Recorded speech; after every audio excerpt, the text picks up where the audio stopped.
Bismillahirrahmanirrahim.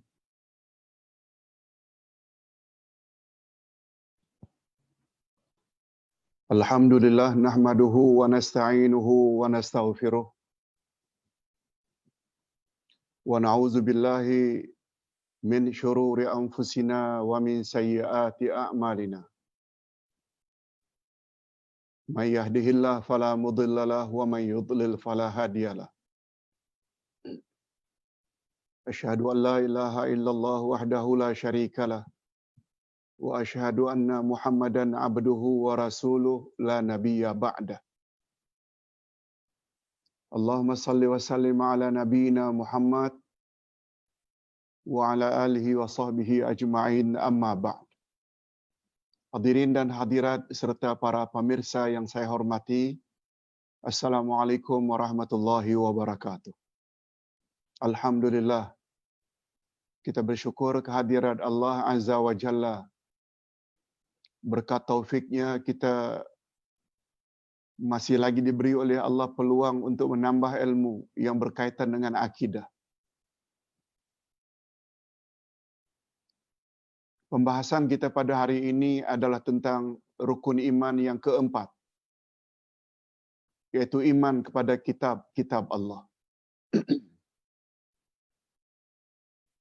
Sebagaimana kita sama-sama maklum, rukun iman ada 6. Pertama, kita telah bahas iman kepada Allah. Yang kedua, iman kepada para malaikat. Yang ketiga, iman kepada para rasul dan nabi.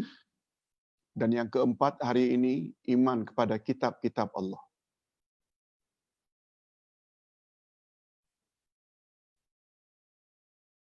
Apa makna beriman kepada kitab-kitab Allah? Kita mula. Kitab-kitab yang wajib diketahui. Makna iman kepada kitab-kitab Allah ialah kita beriman bahawa Allah Subhanahu wa taala telah menurunkan kitab-kitabnya kepada semua nabinya. Allah telah menurunkan kitab-kitabnya kepada semua nabinya dan semua rasulnya. Yaitu sebagaimana Allah telah menurunkan kitab Al-Quran kepada Nabi Muhammad sallallahu alaihi wasallam, kita kena yakin bahawa nabi-nabi sebelum Nabi Muhammad sallallahu alaihi wasallam masing-masing mereka juga mendapat kitab dari Allah.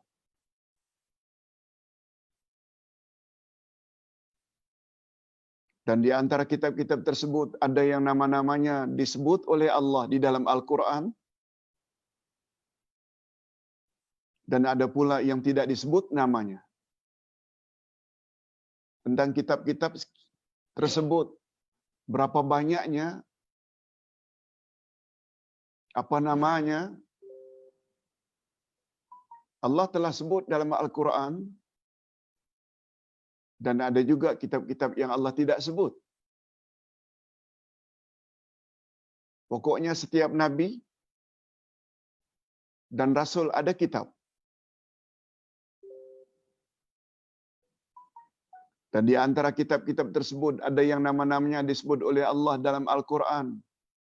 Dan ada pula yang tidak disebut nama-namanya.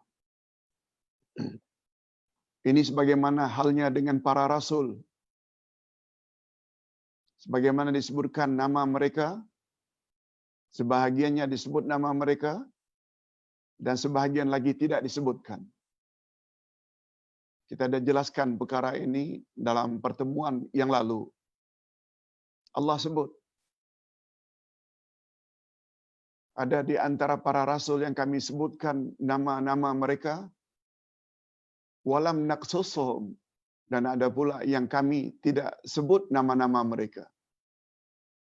Adapun rasul-rasul yang 25 itu, karena hanya 25 disebut oleh Allah dalam Al-Quran, ia tidak bermakna para rasul itu hanya 25. Itu sebabnya yang wajib kita ketahui ialah sebagaimana yang disebut oleh Allah saja, iaitu 25. Dan ini tidak bermakna Rasul-rasul hanya 25 orang. Ada riwayat yang menyebut bahwa rasul sebenarnya ada 315 orang. Sama halnya dengan Al-Asma'ul Husna. Yang perlu kita ketahui itu 99 untuk melayakkan kita masuk syurga. Tidak bermakna Al-Asma'ul Husna hanya 99. Ini dah kita jelaskan ketika membahas rukun iman yang pertama atau ketika kita membahas Al-Asma'ul Husna. Adapun kitab-kitab yang disebutkan nama-namanya dalam Al-Quran ialah, ini dia. Pertama sekali kitab Taurat yang telah diturunkan kepada Nabi Musa alaihi salatu wassalam. Taurat diturunkan kepada Nabi Musa. Ini sebagaimana dinyatakan sendiri oleh Allah SWT dalam Al-Quran. Dalam surah Al-Ma'idah ayat 44. Allah berfirman, A'udzubillahi minasyaitonir rajim. Inna anzalna at-taurata fiha hudan wa nur. Yahkumu biha an-nabiyyuna alladhina aslamu للذين هادوا والربانيون والأحبار بما استحفظوا من كتاب الله وكانوا عليه شهداء. Artinya, sesungguhnya kami telah menurunkan kitab Taurat. Di dalamnya ada petunjuk dan cahaya yang menerangi.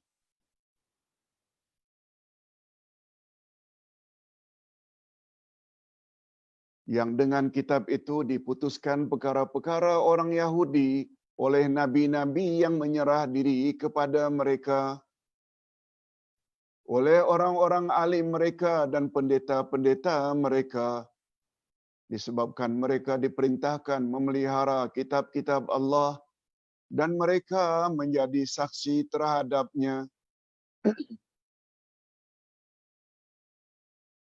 Ini ayat jelas menyebut perkataan Taurat. Jadi wajib kita percaya Taurat itu wujud. Tapi tentu saja kitab itu Huda wa Nur, dia adalah pedoman atau petunjuk serta cahaya untuk siapa? Untuk orang zaman itu, yaitu untuk umat Nabi Musa yang dikenal dengan Yahudi.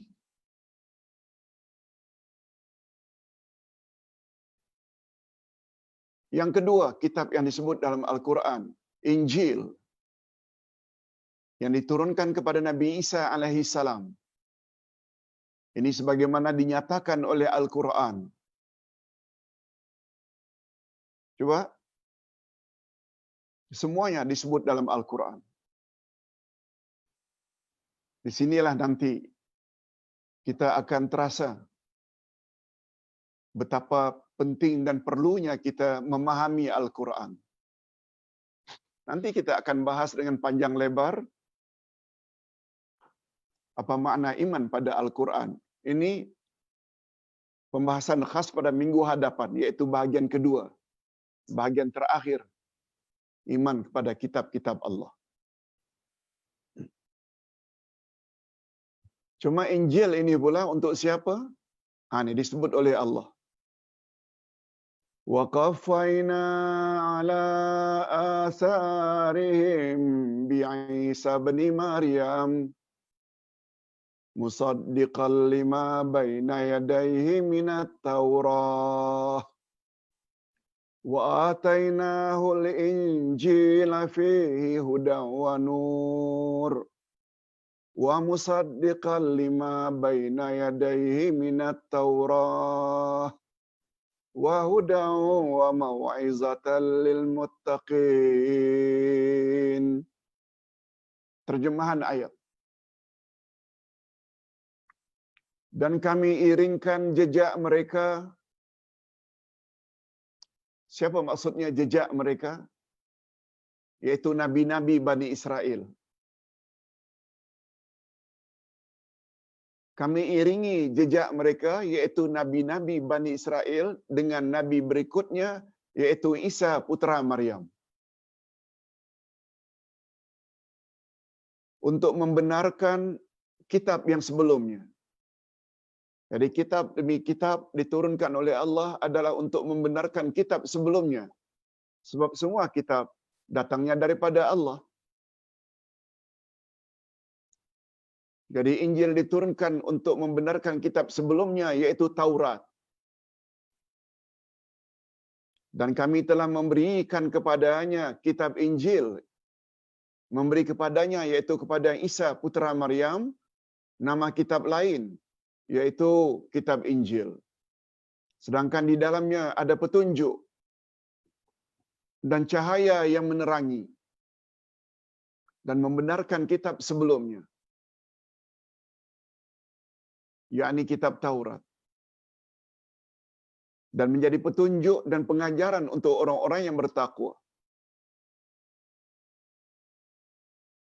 Jadi orang-orang yang bertakwa ni yang akan selamat ketika meniti siratal mustaqim, mestilah orang yang selain beriman kepada Rasul, juga beriman pada kitab. Umat Yahudi di zaman Nabi Musa mesti beriman pada Musa dan beriman pada Taurat. Beriman pada Musa saja tak cukup bila Taurat ditolak. Apalagi sampai dipalsukan, diselewengkan, dipindah, dirubah-rubah kandungan Taurat. Mereka tak akan selamat dan mereka bukan orang yang bertakwa. Begitu juga orang yang bertakwa, orang yang mengikut Nabi Isa, orang yang mengikut Injil yang diturunkan kepada Nabi Isa. Nah, kiaskanlah untuk kita umat akhir zaman. Tidak cukup kita hanya beriman pada Nabi Muhammad sallallahu alaihi wasallam, tapi kalau kita tolak Al-Quran atau sebaliknya, akan mungkin kita akan selamat meniti siratal mustaqim sebagai orang yang bertakwa.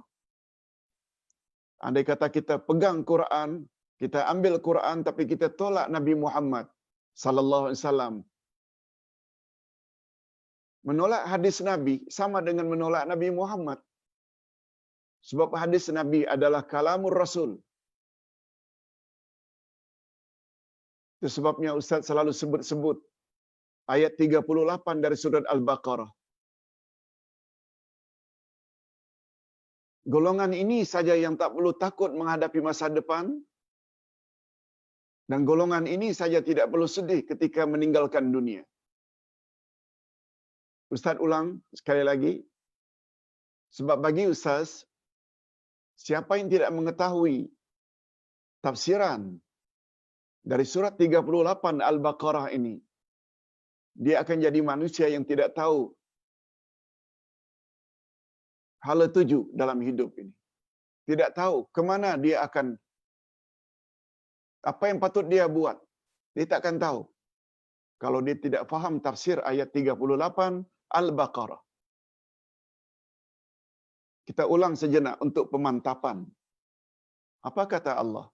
Apa firman Allah ketika mengusir iblis, Adam dan Hawa dari syurga? Qulna ihbitu minha jami'a. Allah berfirman, keluarlah kamu, turunlah kamu dari syurga ini ke bumi. Jami'a, kamu semua, all of you. Kamu semua di sini, jami'a adalah iblis, karena telah berdosa, enggan sujud pada Adam, dan yang berdosa keduanya Adam, yang ketiga Siti Hawa, karena melanggar larangan Allah, jangan dekati pokok larangan. Ketiga-tiganya diusir oleh Allah. Ini makna jami'ah di sini. Dari ayat itu dapat kita tahu bahwa kita ini sebenarnya orang syurga. Asal kita adalah syurga. Akhirnya kita diusir oleh Allah dari syurga bersama iblis. Karena kita telah buat dosa dulunya. Iblis telah buat dosa, tidak buat suruhan. Adam dan Hawa juga berdosa karena langgar larangan. Akhirnya diusir oleh Allah, lalu turun ke bumi. Lalu apa kata Allah? Memberi panduan kepada anak cucu Adam dan anak cucu iblis. Fa imma ya'tiyannakum minni huda. Pasti akan datang kepadamu petunjuk daripadaku. Lalu Allah janji, faman tabi'a hudaya, siapa yang ikut petunjukku itu, fala khaufun alaihim walahum yahzanun. Mereka tidak perlu takut menghadapi masa depan dan mereka juga tidak perlu bersedih hati mengenang masa silam. Ulama tafsir Ahlus Sunnah wal Jamaah mengartikan petunjuk yang dimaksudkan itu adalah rasul demi rasul yang Allah angkat menjadi rasul setiap generasi. Dan yang kedua, makna petunjuk itu selain rasul adalah kitab demi kitab yang diturunkan oleh Allah. Oleh sebab itu, di zaman Musa, siapa ikut Musa, ikut Taurat, mereka tak payah takut, tak payah sedih. Zaman Nabi Isa, mereka ikut Isa dan ikut Injil, tak payah takut dan tak payah sedih. Begitu juga kita umat akhir zaman, mudah-mudahan kita termasuk dalam golongan ini, mereka yang ikut Nabi Muhammad sallallahu alaihi wasallam dan Al-Quran. Mereka tidak payah perlu takut dan tidak perlu bersedih hati.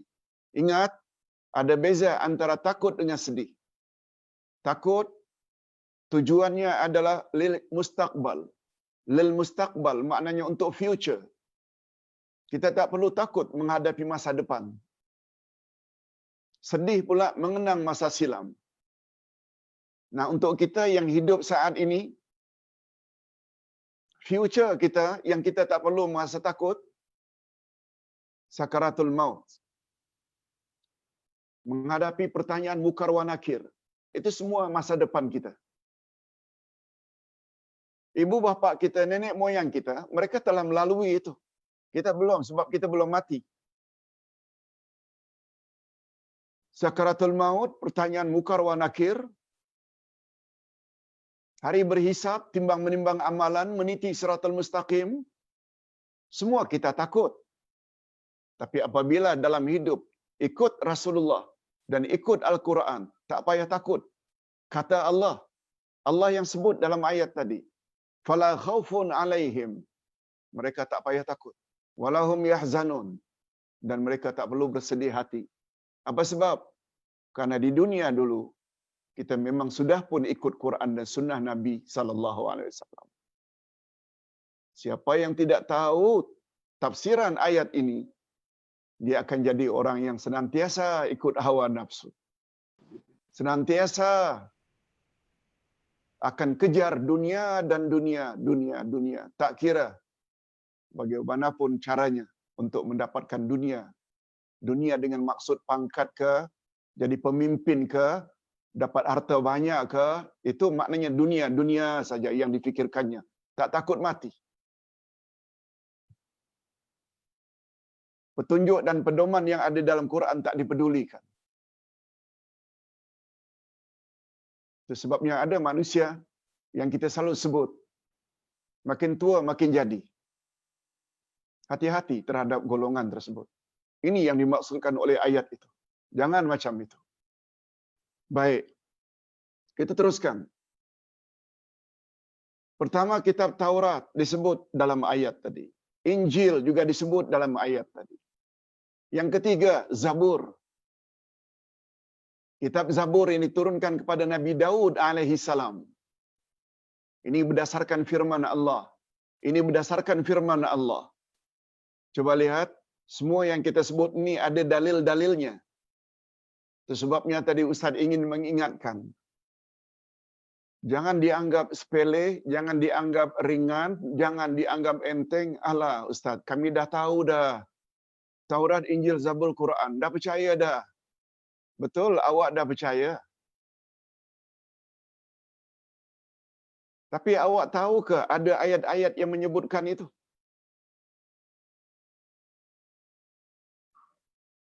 Padahal keyakinan atau akidah itu mesti diambil dari Quran, bukan bukan bukan apa yang orang cakap. Oleh sebab itu, bila ditanya kepada seseorang, awak percaya tak ada kitab-kitab lain yang diturunkan sebelum Al-Quran? Ada. Apa dia? Taurat, Injil, Zabur, Al-Quran dan beberapa lembaran-lembaran lainnya. Dari mana awak tahu itu? Dari mana awak itu yakin dengan kitab-kitab itu? Alah, semua orang cakap macam itu. Alah, nenek moyang dulu ajar macam itu. Tak cukup. Itu bukan akidah. Itu sebabnya ada satu kitab yang bunyinya, Khudh aqidataka minal Quran. Ambillah akidahmu itu dari Al-Quran. Ini maksudnya. Ustaz tidak bermaksud mesti hafal ayat itu.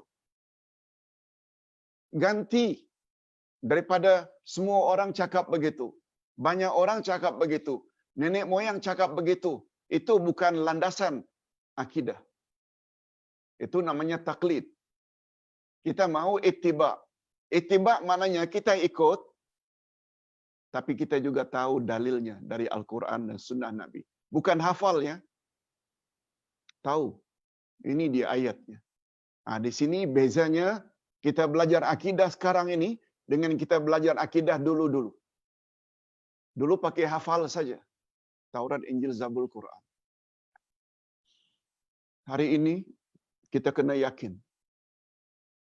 Itu semua karena Allah yang sebut. Apalagi Allah sebut pada awal Al-Quran. Zalikal kitabul la raiba fihi hudal lil muttaqin. Ini adalah kitab Al-Quran. Tidak ada sedikit keraguan pun di dalamnya. Pedoman bagi orang-orang yang bertakwa. Nah, apa pula dalil tentang adanya Zabur, Ustaz? Ini ayatnya. Surat Al-Isra ayat 55. وَلَقَدْ فَضَّلْنَا بَعْضَ النَّبِيِّينَ عَلَى بَعْضٍ وَآتَيْنَا دَاوُودَ زَبُورًا. Dan sesungguhnya telah kami lebihkan sebahagian nabi-nabi itu atas sebahagian yang lain, dan kami berikan Zabur kepada Daud. Cuma sedikit perbezaan. Taurat, Injil, Zabur berbeza.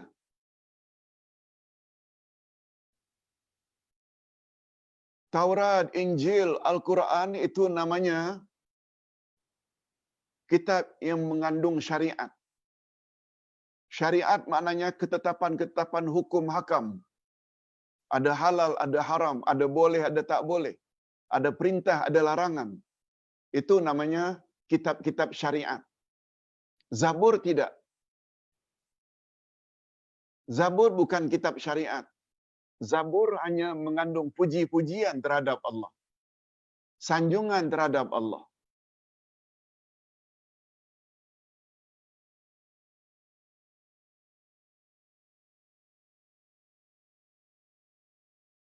Itu sebabnya zaman Nabi Daud, Nabi Sulaiman, mereka menggunakan kitab Taurat sebagai dasar hukum. Bukan Zabur. Zabur hanya kitab sanjungan terhadap Allah Azza wa Jalla. Kemudian datanglah Injil, itu kitab syariat lagi. Itu sebabnya Isa bercakap di dalam Bible, tidaklah aku diutus oleh Allah kecuali untuk menyempurnakan ajaran Nabi Musa, kecuali untuk menyempurnakan ajaran Taurat. Dan atas dasar statement Isa itulah akhirnya orang Yahudi juga tolak Nasrani atau Kristian.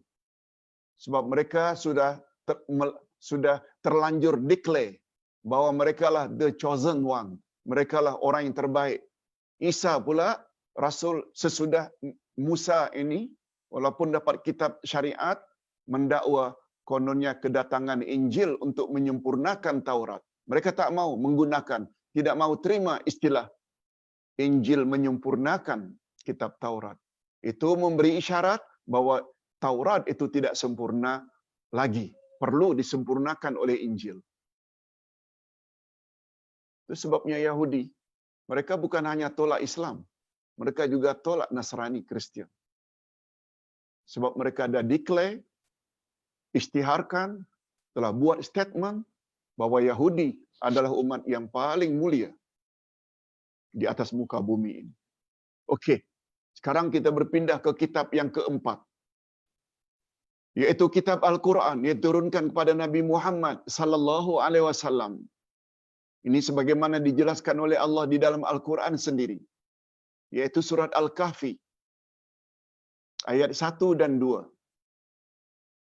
Allah Subhanahu wa taala berfirman, Alhamdulillahillazi anzala ala abdihil kitab wa lam yaj'al lahu 'iwaja qayyima. Segala puji bagi Allah yang telah menurunkan kitab, telah menurunkan kepada hamba-Nya yakni Muhammad Al-Kitab yakni Al-Quran, dan dia tidak mengadakan kebengkokan di dalamnya, bahkan sebagai pembimbing yang lurus. Jelas dari ayat ini bahwa Allah Subhanahu wa taala telah menurunkan kepada hamba-Nya yaitu Nabi Muhammad sallallahu alaihi wasallam kitab. Yang dimaksudkan kitab itu adalah Al-Quran. Begitu tafsiran Ahlus Sunnah wal Jamaah. Itu sebabnya kata ulama tafsir, pengutusan Nabi Muhammad sallallahu alaihi wasallam dan penurunan Al-Quran adalah nikmat yang wajib kita syukuri.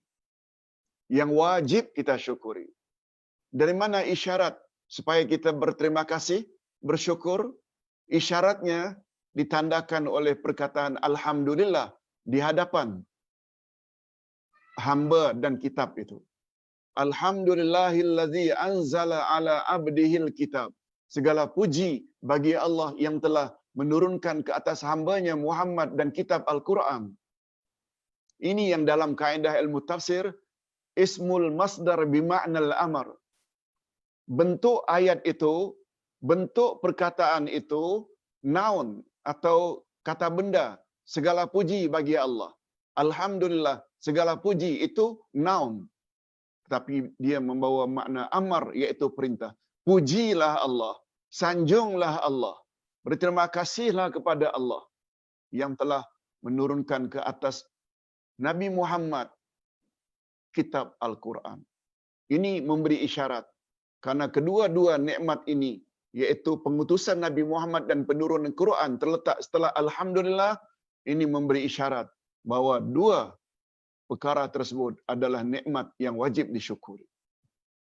Macam mana cara mensyukuri Al-Quran? Nanti kita akan bahas insya-Allah pada minggu hadapan.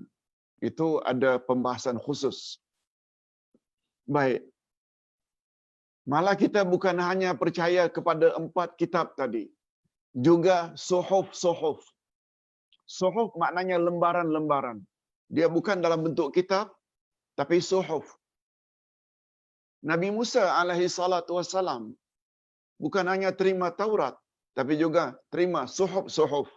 Ini boleh kita lihat di dalam firman Allah.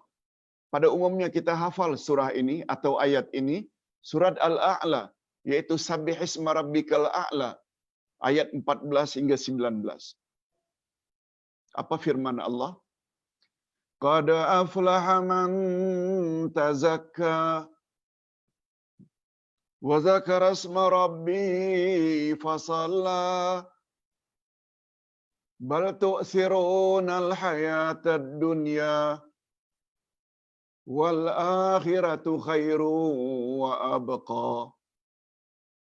Inna hadza lafis suhufil ula. Suhufi Ibrahim wa Musa. Sesungguhnya beruntunglah orang-orang yang membersihkan dirinya dengan beriman.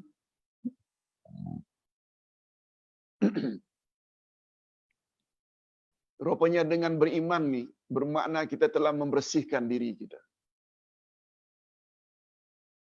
dari kepercayaan yang karut marut, khurafat. Beruntunglah orang yang telah membersihkan dirinya. Macam mana membersihkan dirinya? Yaitu dengan beriman. Beriman pada Allah yang paling utama, beriman kepada Rasulullah. Lalu berdasarkan keimanan itu, kita pun bersikap dan berkeyakinan sesuai dengan apa yang kita imani. Ustaz buat contoh. Ustaz ditanya, Ustaz,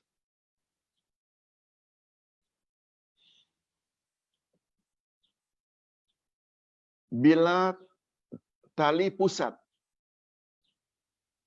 yang sudah kering terpisah dari baby, perlu ke tali pusat ini kita simpan, yang nanti bila dia dapat adik, tali pusat itu kita gabungkan dengan harapan mudah-mudahan 2 beradik ini, 3 beradik, 4 beradik, tak kira berapa ramai anak-anaknya atau adik-beradiknya, mereka akan jadi insan yang rukun, bersilaturrahim, tidak akan berkelahi, karena tali pusatnya dihimpun dalam satu tempat. Ini khurafat. Keyakinan macam itu bercanggah dengan agama. Sebab keyakinan itu diasas atas dasar adat. Tidak ada dari agama. Tidak dari Quran, tidak dari hadis Nabi, tidak dari amal para sahabat. Sehingga kita reka-reka satu amalan. Dia boleh menjejaskan akidah kita. Bila mendakwa tali pusat yang dihimpun itu yang membuat akhirnya adik-beradiknya rukun, damai, tidak bertelagah, salah. Itu bukan keyakinan, itu adat. Kita hendaklah bina keyakinan dan akidah kita berasaskan ayat Quran dan hadis Nabi. Itu sebabnya Ustaz tadi ada sebut nama satu kitab, Khudh aqidataka minal Quran. Ambillah akidahmu dari Al-Quran. Cuma masalahnya, macam mana hendak berakidah sebagaimana kehendak Quran? Baca boleh tapi tak faham. Minta maaf kalau Ustaz selalu ulang-ulang ini. Bukan hendak merendahkan, tapi anggap saja sebagai motivasi. Motivate. Supaya kita belajar tafsir Quran selain daripada membaca Quran, selain belajar tajwid.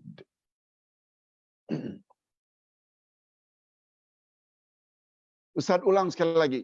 Sesungguhnya beruntunglah orang-orang yang membersihkan dirinya dengan beriman. Iman. Ingat, bila disenaraikan seluruh nikmat, nikmat yang paling tinggi adalah nikmatul iman. Nikmat iman. Baru kedua, nikmatul ma'rifatillah. Nikmat mengenal Allah. Itu sebabnya kita belajar al-asma'ul husna dan tafsir. Sebab menurut ahli sunnah wal jamaah, cara tepat untuk mengenal Allah dua saja. Al-asma'ul husna dan tafsir. Di sinilah rahasianya. Mengapa Ustaz tekuni, Ustaz jadikan subjek utama setiap minggu, akidah hari ini, lusa tafsir, berikutnya adalah al-asma'ul husna. Ini dia cara untuk mensucikan jiwa daripada syirik, khurafat, hasad, riya, dengki, terlalu terpengaruh dengan dunia, ini saja yang akan dapat membimbing kita. Insya-Allah.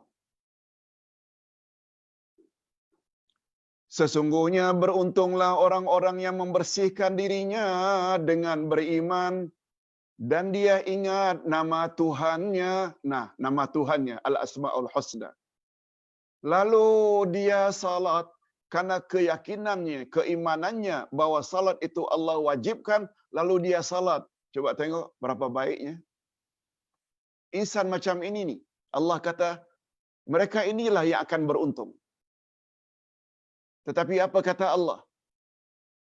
Ada manusia, malah banyak yang tidak ikut jalan itu. Tetapi kamu memilih kehidupan dunia. Ini sifat orang kafir. Mereka lebih utamakan dunia. Itu sifat orang kafir. Itu sebabnya di sini disebut, tetapi kamu dalam kurungan orang-orang kafir memilih kehidupan dunia. Kalau orang kafir memilih kehidupan dunia itu wajar-wajar saja. Yang kita bimbang dan kita sangat sesali, orang beriman, Muslim, tapi ada ciri-ciri orang kafir padanya. Sedangkan kehidupan akhirat adalah lebih baik dan lebih kekal. Wal akhiratu khairu wa abqa. Kehidupan di akhirat lebih baik dan lebih kekal. Lalu apa kata Allah? Sesungguhnya ini benar-benar terdapat di dalam kitab-kitab terdahulu, yaitu kitab Ibrahim dan kitab Musa.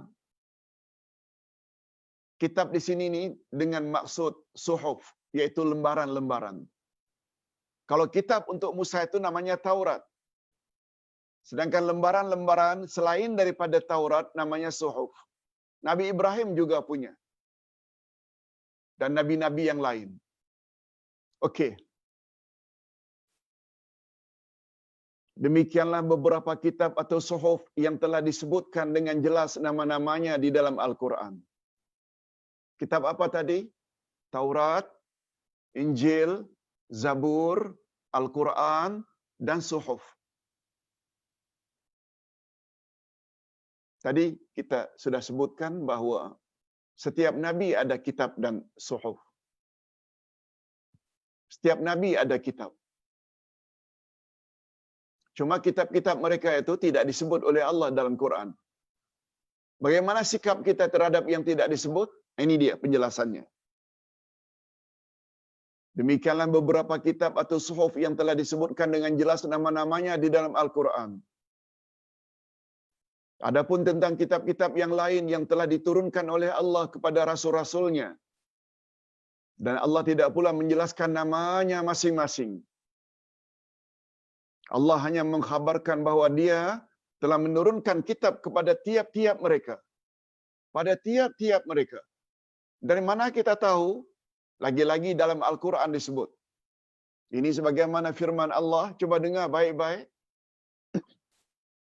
Kalau baca sama-sama lagi bagus, silakan. Kanan nasu ummatan wahidah. Wa ba'athallahu an-nabiyyina mubashshirina wa munzirin. Wa anzala ma'ahumul kitaba bil haqq liyahkuma bainan nasi fima ikhtalafu fihi. Terjemahannya, manusia itu adalah umat yang satu. Pada asalnya manusia itu umat yang satu. Setelah timbul perselisihan, maka Allah mengutus para nabi sebagai pemberi kabar gembira dan pemberi peringatan.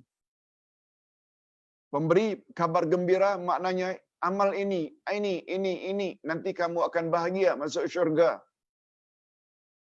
Salat, puasa, zakat, ihsan pada mak bapak, itu namanya mubasyirin, menyampaikan berita gembira.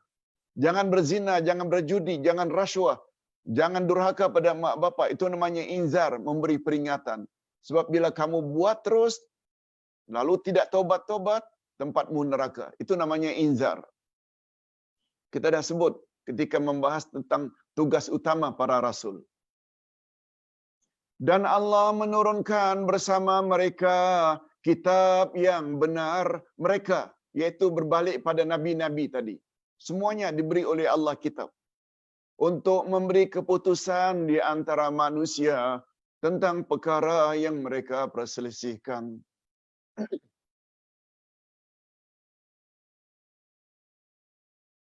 Itu faedahnya kitab yang diturunkan, supaya kita jadikan dia pedoman. Okey, terhadap kitab-kitab yang tidak disebutkan namanya di dalam Al-Quran. Nah, bagaimana sikap kita? Kita wajib beriman secara global, secara ijmali, secara garis besarnya saja. Yakni tidak perlu secara terperinci. Apa namanya diturunkan kepada Nabi yang mana satu? Tak perlu tahu. Yang mustahak, kepada setiap Nabi ada diturunkan kitab. Kita tidak dibenarkan oleh syarak. Kita tidak dibenarkan oleh agama membangsakan atau mengaitkan mana-mana kitab kepada Allah selain daripada kitab-kitab yang telah dibangsakan oleh Allah sendiri kepada dirinya, sebagaimana yang telah dijelaskan oleh Al-Quran tadi. Taurat kepada Musa, Injil kepada Isa, Zabur kepada Daud, Quran pada Nabi Muhammad sallallahu alaihi wasallam, dan suhuf-suhuf kepada Ibrahim dan Musa. Karena itu dijelaskan oleh Allah, kita yakin. Mana-mana kitab atau suhuf yang tidak disebutkan, kita percaya secara global saja.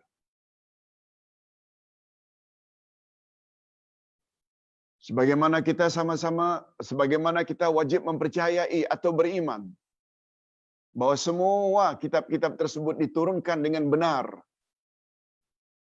sebagai cahaya dan petunjuk, yang kandungan utamanya ialah kandungan utama kitab-kitab semua dari langit adalah untuk menyuruh setiap manusia agar mentauhidkan Allah.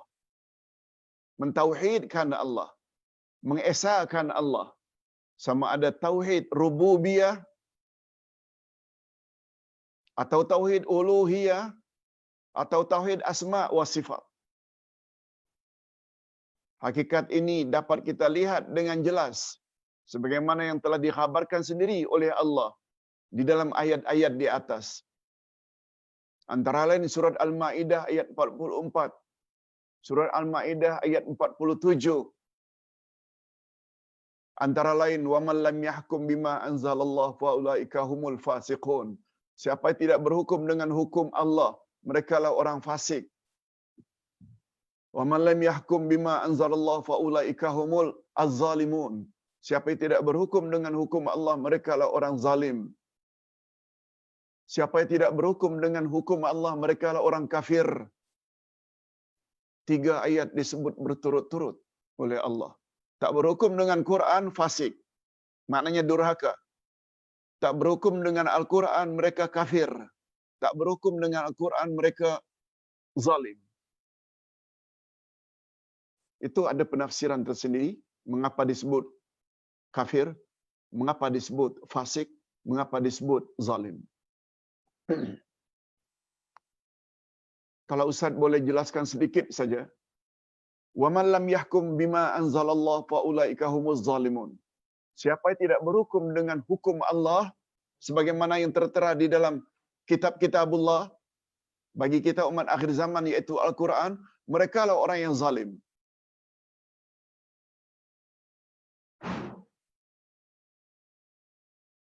Apa makna orang yang tidak berhukum dengan hukum Allah, merekalah orang-orang yang zalim? Apa maknanya? Kita perlu tahu apa makna zalim.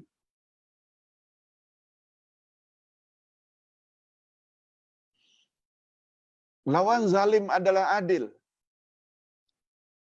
Kita tidak akan mungkin faham makna zalim kalau kita tidak terlebih dahulu faham makna adil. Oh, orang tersebut pukul istrinya, pukul anaknya sampai berdarah.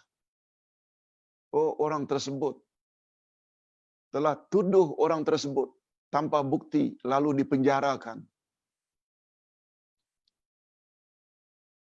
Terbayang oleh kita itu zalim. Memang zalim. Tapi makna zalim yang sebenarnya bukan itu. Mustahil, impossible. Kita faham makna zalim bila kita tak faham makna adil. Lawan zalim adalah adil. Tak tahu makna zalim kalau tak faham makna adil. Apa makna adil? Adil bukan maknanya bila mengukur sama panjang.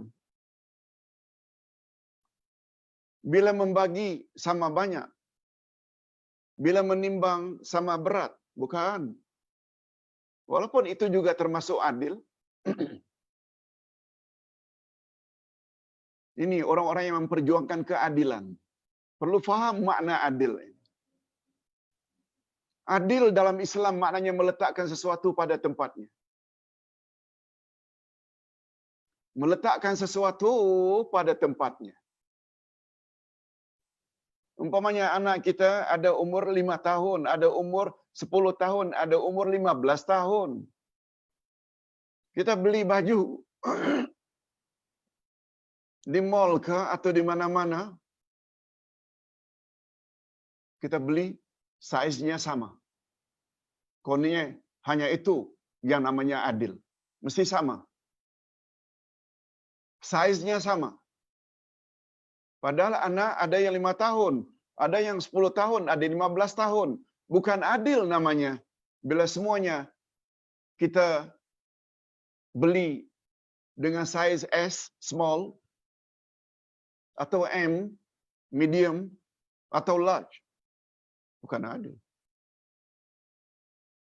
Barangkali yang 5 tahun, belilah saiz S. Yang 10 tahun, belilah yang M. Bagi 15 tahun, large, L. Itu namanya adil.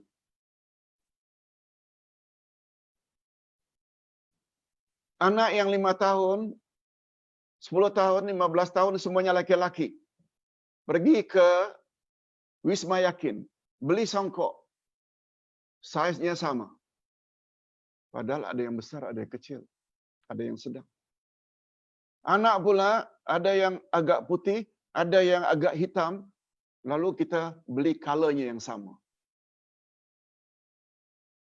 Tidak memahami makna zalim, impossible kalau tak faham makna adil. Adil maknanya meletakkan sesuatu pada tempatnya.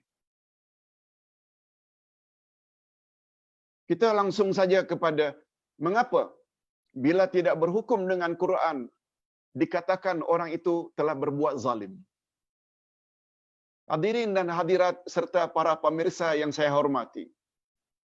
Siapa yang cipta kita? Allah. Kita yakin tak bahawa Allah tahu segala-galanya demi kemaslahatan dan kebaikan kita? Tahu. Karena kami dah belajar Al-Asma'ul Husna.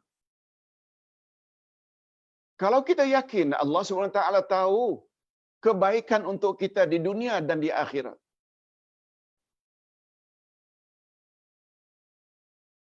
Kemahuan Allah itu Allah cantumkan dalam Al-Quran.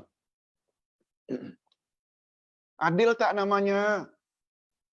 Bila kita ikut Al-Quran dengan mengatakan sami'na wa ata'na. Adil tak? Adil. Itu sebabnya yang ketepikan Quran, tak mau ikut cakap Quran, dia telah meletakkan sesuatu tidak pada tempatnya. Orang tersebut baru dikatakan telah meletakkan sesuatu pada tempatnya bila dia terima Al-Quran dengan sepenuhnya. Itu namanya adil. Itu sebabnya tidak berpandukan Quran namanya zalim. Allah Subhanahu wa taala ada sebut, laqad kana lakum fi Rasulillahi uswatun hasanah. Sesungguhnya pada diri Rasulullah itu bagi kamu, hai umat akhir zaman, terdapat contoh teladan yang terbaik, role model. Aku tidak akan terima ibadatmu kalau kamu tidak ikut cara Nabi Muhammad. Lalu kita lebih kepada apa yang Tuan Guru cakap. Bukan apa yang hadis Nabi sebut. Zalim lagi. Zalim lagi. Itu sebabnya orang macam ini memang layak amalnya tak diterima. Orang-orang macam ini karena zalim tadi layak untuk dihumban dalam api neraka. Kalau tidak segera taubat pada Allah Azza wa Jalla. Begitu cara memahami Al-Quran. Siapa yang tidak berhukum dengan Al-Quran, maka dialah orang yang zalim, dialah orang yang fasik, dialah orang kafir. Na'udzubillah min zalik. Coba tengok betapa pentingnya kita belajar iman kepada kitab. Khasnya bagi kita umat akhir zaman terhadap Al-Quranul Karim. Okey, kita teruskan. Nah, sekarang kita masuk bab keistimewaan Al-Quran. Keistimewaan Al-Quran. Kita juga wajib beriman bahawa Al-Quran adalah kitab yang terakhir yang diturunkan oleh Allah ke atas permukaan bumi ini. Dan Allah telah menetapkan beberapa ciri khas untuk Al-Quran yang tidak terdapat pada kitab-kitab terdahulu. Dan di antara keistimewaan Al-Quran ialah, Ustaz ada sebut di sini beberapa. 1, 2, 3. Ya, Ustaz sebut 3 saja di sini. Pertama sekali, ciri-ciri khas Al-Quran. Al-Quran mengandungi intisari pengajaran ilahi. Al-Quran mengandungi intisari pengajaran ilahi. Pengajaran Allah, intisarinya ada pada Al-Quran. Dengan kata lain, bila kita belajar Al-Quran, seolah-olah kita mempelajari seluruh kandungan kitab-kitab terdahulu. Sebab Al-Quran membenarkan kitab-kitab terdahulu. Ia diturunkan untuk memperkuat dan membenarkan kandungan kitab-kitab terdahulu. Seperti tentang pengajaran tauhid, mengesahkan Allah. Beribadat hanya kepada Allah. Kewajiban mentaati Allah. Al-Quran menghimpunkan kesemua kebaikan dan kelebihan yang dipaparkan secara berasingan di dalam kitab-kitab tersebut. Semua dalam kitab-kitab terdahulu ada dalam Quran secara garis besarnya. Dan Al-Quran juga berperanan sebagai kayu pengukur yang di dalam istilah Quran dengan istilah muhaimin.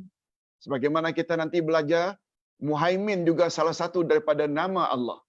Al-Asma'ul Husna. Al-Quran dipanggil muhaimin terhadap kitab-kitab terdahulu. Dia menetapkan atau ikrar ke atas kebenaran kandungannya dan sebaliknya. Ia menjelaskan jika terdapat penyelewengan dan pemindaan yang dibuat terhadap kitab-kitab terdahulu. Kalau Yahudi mendakwa Uzair anak Tuhan, kalau Nasrani mendakwa Isa anak Tuhan, mana yang kita hendak jadikan ukuran ni? Dakwaan Yahudi atau Nasrani? Nah, ukuran kita, standard kita Al-Quran. Apa Al-Quran cakap? Lam yalid wa lam yulad. Allah tidak beranak dan tidak diperanakkan. Apa yang Al-Quran cakap itu yang benar. Apa dakwaan orang yang mengatakan Tuhan itu ada anak? Uzair anak Tuhan kata Yahudi, Isa anak Tuhan kata Nasrani, malaikat-malaikat anak perempuan Tuhan kata musyrikin penyembah berhala, semuanya tak betul. Yang betul apa yang Al-Quran cakap, lam yalid wa lam yulad. Tolong ikuti apa Allah kata dalam Al-Quran. Wa anzalna ilaikal kitaba bil haqqi musaddiqan lima baina yadayhi minal kitab wa muhaiminan alaih fahkum bainahum bima anzalallah wa la tattabi' ahwa'ahum amma ja'aka minal haqq likullin ja'alna minkum syir'atan wa minhaja. Dan kami telah menurunkan kepadamu Al-Quran dengan membawa kebenaran, membenarkan apa yang sebelumnya, maknanya kitab-kitab sebelumnya, Taurat, Injil, Zabur, itu dibenarkan oleh Al-Quran. Yaitu kitab-kitab yang diturunkan sebelumnya dan batu ujian. Ini makna muhaimin. Batu ujian terhadap kitab-kitab yang lain. Maka putuskanlah perkara-perkara mereka menurut apa yang Allah turunkan, dan janganlah kamu mengikuti hawa nafsu dengan meninggalkan kebenaran yang telah datang kepadamu. Untuk tiap-tiap umat di antara kamu, kami berikan aturan dan jalan yang terang. Ini maknanya syariat. Walaupun namanya sama, zaman Nabi Musa ada salat, kita juga ada salat. Zaman Nabi Musa juga ada puasa, kita ada puasa. Tapi caranya itu, syariatnya beza. Zaman Nabi Musa diwajibkan salat 50 waktu. Kita hanya 5 waktu. Zaman Nabi Musa, mereka puasa tanpa sahur. Kita ada sahur. Itu di antara contoh. Syariat berbeza, walaupun namanya sama. Maksud ayat di atas, kami turunkan kepada engkau, wahai Muhammad, kitab ini, yakni Al-Quran, untuk membenarkan kitab-kitab Allah yang diturunkan terdahulu, seperti Taurat dan Injil, dan juga sebagai muhaimin, yaitu pengawas baginya, dan saksi terhadap hakikat. Dan saksi terhadap hakikat yang terkandung di dalamnya.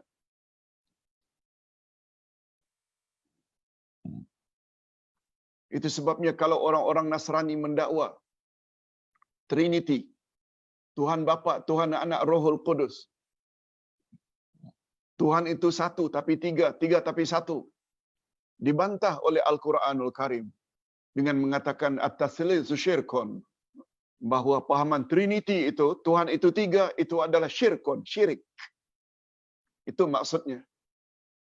Al-Quran sebagai muhaimin, kayu pengukur. Oleh itu, laksanakanlah hukum terhadap Yahudi dan Nasrani sebagaimana yang telah diturunkan.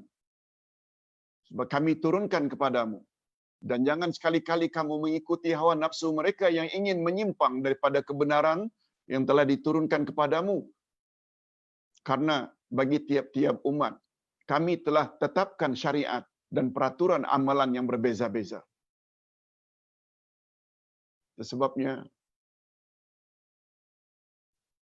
jangankan tidak ikut syariat Nabi Ibrahim, jangankan tidak ikut syariat Nabi Musa,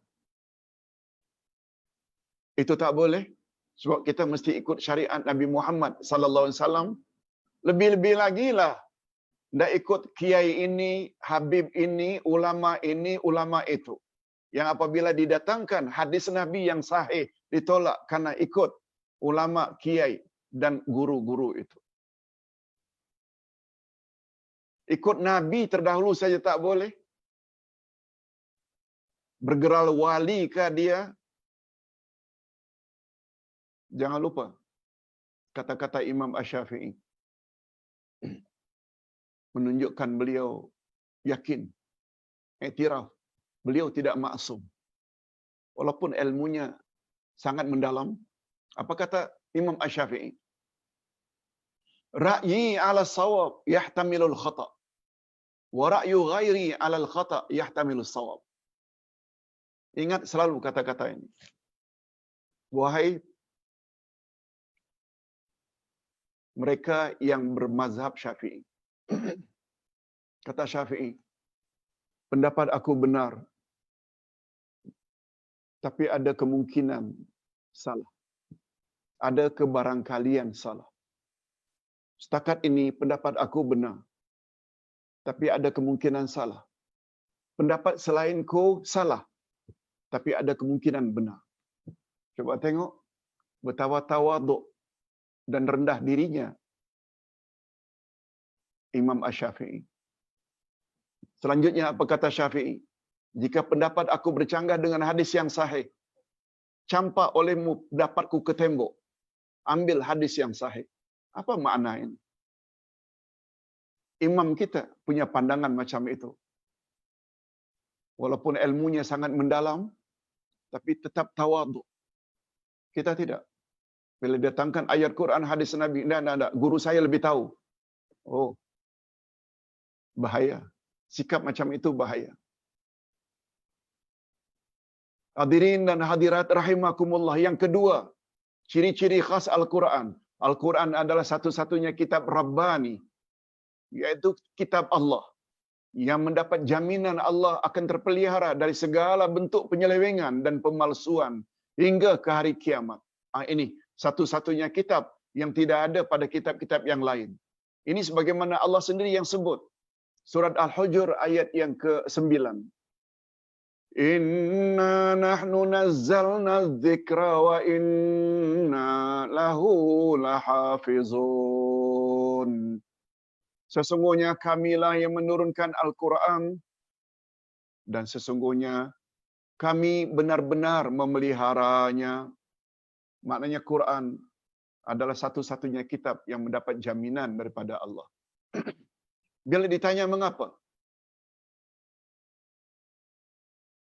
Mengapa Taurat, Injil tidak pernah ada jaminan daripada Allah?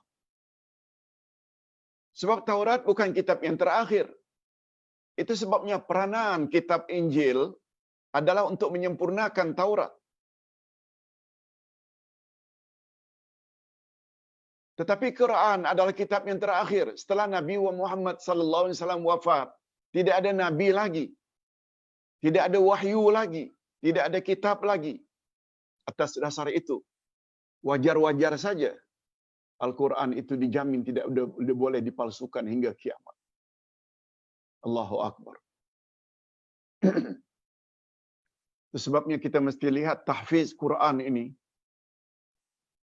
adalah satu cara yang paling tepat untuk memelihara Al-Quran supaya tidak boleh dipalsukan. Itu sebabnya alhamdulillah Ustaz dapat berita baru pagi ini. Selain daripada Masjid Fatimah, kita namakan dengan Masjid Tahfiz. Karena selain masjid ini, di bahagian bawahnya akan dibina markas tahfiz.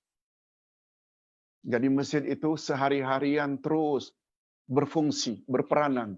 Bukan hanya diramaikan 5 kali dalam sehari, Zuhur, Asar, Maghrib, Isya, Subuh. Tidak. Dari pagi sampai malam, pagi sampai malam, terus menerus. Itu namanya kita namakan Masjid Tahfiz. Dan untuk pengetahuan, Masjid Tahfiz ini adalah masjid yang pertama di Riau. Di Riau. Bukan Batam saja, di Riau. Masjid Tahfiz Fatimah Az-Zahra ini, yang Ustaz bina itu, dia adalah seperti istilah kita pilot project. Pilot project. Projek pertama yang nanti akan mengembang untuk masjid-masjid yang lain di bawah Masjid Fatimah Az-Zahra. Nah, berita terbaru hari ini Ustaz dapat dari Batam. Ustaz, pengelola ini juga akan jadikan pulau-pulau yang sekian banyak itu akan jadi pulau tahfiz. Pulau tahfiz. Mereka awali dengan Pulau Pangkil namanya, dekat Tanjung Pinang. Itu pulau. Dari situ nanti akan berkembang pulau-pulau supaya anak-anak pulau itu hafal Al-Quranul Karim. Yang Ustaz maksudkan ini di antara cara Allah untuk menjamin Quran itu tak boleh dipalsukan, karena orang yang hafal Quran sangat banyak. Sangat banyak.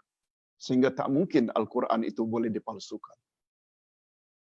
Terima kasih di atas sumbangan para jemaah sekalian sehingga terbinanya masjid tersebut, dan kita sedang membuat markasnya dengan asrama anak-anak yang akan kita insya-Allah laksanakan pada tahun-tahun ini dan berikutnya. Dan sesuai dengan kedudukan Batam itu dekat dengan Johor, dekat dengan Singapura, kita juga nanti akan himpun anak-anak tersebut di markas di Masjid Fatimah, Masjid Tahfiz, insya-Allah. Terima kasih. Mudah-mudahan bantuan anda semua diterima oleh Allah sebagai amal jariah atau sedekah jariah. Satu lagi ayat yang menyebut tentang jaminan Al-Quran tak boleh dipalsukan ialah dalam surat Fussilat ayat 41 hingga 42. Wa innahu lakitabun aziz La ya'til batilu min baini yadayhi wala min khalfih. Tanzilum min hakimin hamid. Dan sesungguhnya Al-Quran itu adalah kitab yang mulia, yang tidak datang kepadanya kebatilan, baik dari depan maupun dari belakang, yang diturunkan dari Tuhannya, yang maha bijaksana lagi maha terpuji. Al-Quran kitabul haq. Sebabnya Allah Subhanahu wa taala suruh Nabi Muhammad sallallahu alaihi wasallam menyampaikan kepada umatnya termasuk kita. Apa kata Allah pada ayat 29 dari surat Al-Kahfi? Wa qulil haqqu mir rabbikum. Katakan hai Muhammad, al-haq, kebenaran yang aku bawa itu adalah datang dari Tuhanmu, bukan aku reka-reka. Katakan itu kepada umat. Quran yang aku bawa datangnya dari Tuhanmu. Faman syaa'a falyu'min. Siapa yang ingin beriman, silakan beriman. Selanjutnya apa kata Allah? Wa man syaa'a falyakfur. Siapa yang ingin memilih untuk kafir, ingkar, biarkan dia kafir, wahai Muhammad. Tugasmu menyampaikan saja.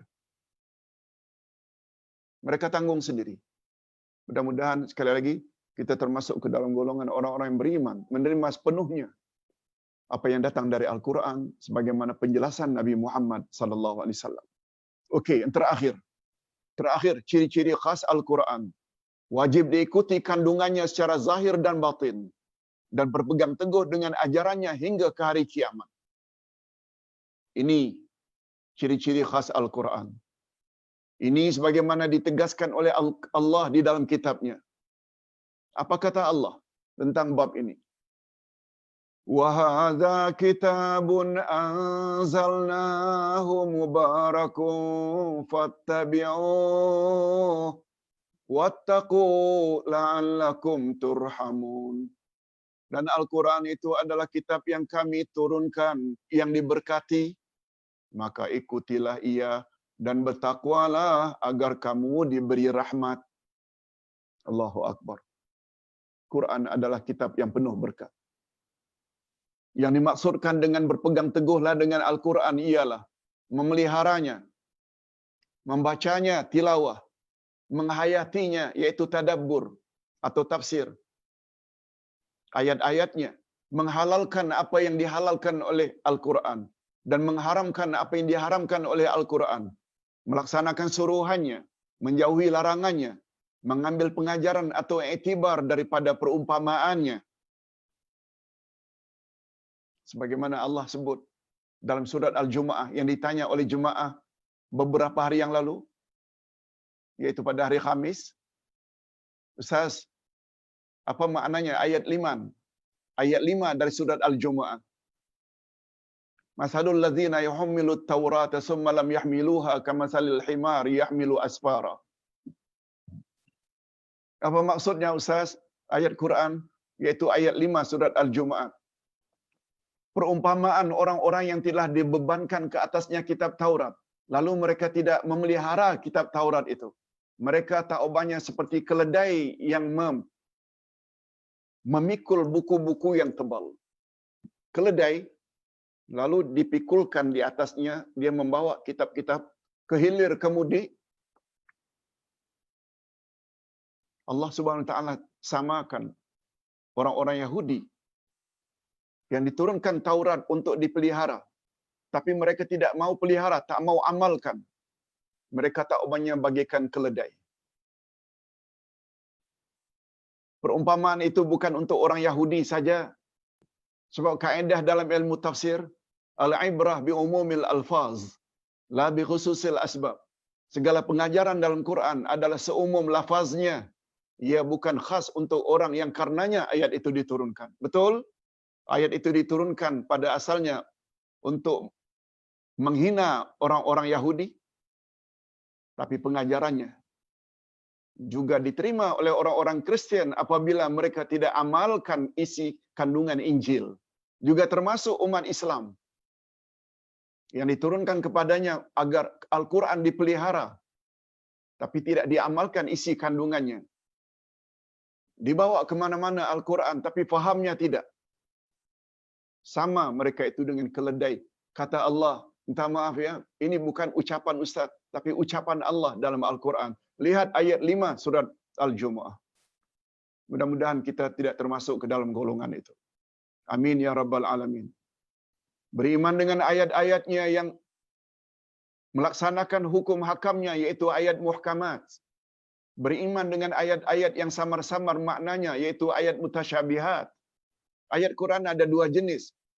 Berdasarkan ayat 7 dari surat Ali Imran. Ayat muhkamat, ayat yang clear, ayat mutasyabihat, ayat yang samar-samar. Kita percaya saja. Menasihati dan berdakwah dengan berlandaskan ketetapannya, yaitu ketetapan Al-Quran, berdakwah dengan berlandaskan ketetapan Al-Quran dengan kandungannya yang pasti, dan meyakinkan serta tidak ada yang boleh dipertikaikan. Serta tidak ada yang boleh dipertikaikan. Semua yang ada dalam Quran adalah benar belaka. Hadirin dan hadirat, tentang kewajiban umat Islam terhadap Al-Quran, ini menjadi panduan kita atau pembahasan utama kita pada minggu hadapan insya-Allah. Insya-Allah. Ustaz kira sekedar pendedahan pertama ini cukup sampai di sini dulu. Mudah-mudahan ada manfaatnya. Dan sekarang kita berpindah kepada